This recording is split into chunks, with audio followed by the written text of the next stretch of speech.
महाराज जी, जैसे आज वृंदावन की होली शुरू हो गई है और अगले 4 दिन तक होली चलेगी। महाराज जी, बहुत सारे युवतियां आपको सुनती हैं, तो ये आज आपके यहाँ कोई संदेश सब भारतवासियों? हम तो सबसे यही प्रार्थना करेंगे कि होली महोत्सव प्रहलाद जी के द्वारा प्रकट किया गया है।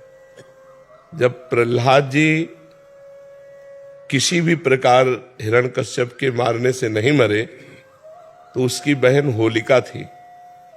वो हिरण्यकश्यप को उदास देखा, उसने कहा भैया उदास क्यों हो? तो उनका ये प्रहलाद मर नहीं रहा, तो उनका आज मर जाएगा।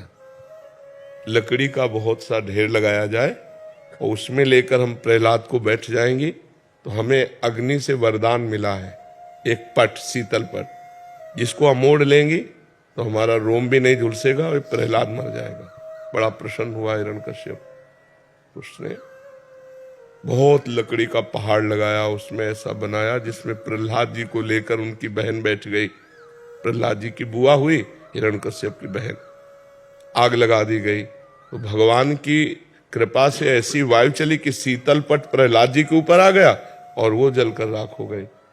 तो जितने प्रहलाद पक्ष के थे, सुबह वहां जब गए तो देखा प्रहलाद जी बैठे हुए, बड़े आनंदित थे। ढोल मंजीरा कीर्तन से होली की पूजा की और आपस में गुलाल रंग लगाकर खेल रहे, नाम कीर्तन कर रहे, पद गा रहे कि प्रहलाद जी भगवान की भक्ति से बच गए। तो ये उत्सव मनाया जा रहा है। ये लोग जो शराब पीते हैं, गंदे हरकतें करते हैं, एक दूसरे के चेहरे पर कालिक पोतते हैं, नालियों में ये हिरण्यकश्यप पक्ष के हैं। अब वो भी तो उत्सव बनावे, कैसे बनावे? तो वो नालियों में गोबर कीचड़, उसकी हिरण्यकश्यप पक्ष की पार्टी, और एक होती साधुता की पार्टी, एक दूसरे पे गुलाल लगाए, रामकृष्ण हरि बोले और बैठकर पद गायन किए और खूब गुझियां और मिठाई भोग लगा कि ठाकुर जी को, और पाए आनंद मनाए। तो हमारी समस्त देशवासियों से प्रार्थना है, कोई भी व्यसन न किया जाए। व्यसन उत्सव को खराब कर देता है, जैसे शराब है और भी हुक्का है, ड्रग्स है, कोई भी नशा मत करो।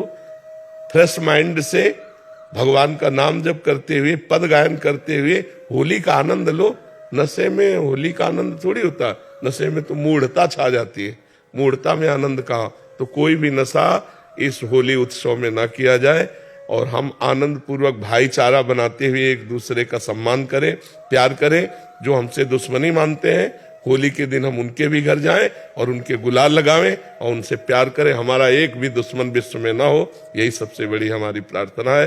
हमारे आचरण पवित्र हो, हमारा व्यवहार पवित्र हो, हमारा चिंतन पवित्र हो, तो होली सार्थक है। नहीं, कितने लोग नशा करके झगड़ा कर लेते हैं, कितने लोग अपनी हानि कर लेते हैं।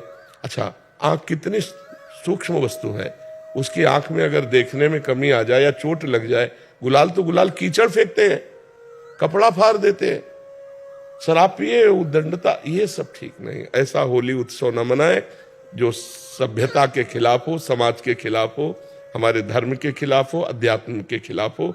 ऐसा कोई कार्य न करें। सबसे पहली बात है कि शराब न पिए, जो शराब पीते हैं होली उत्सव में स्वाहा कर दें।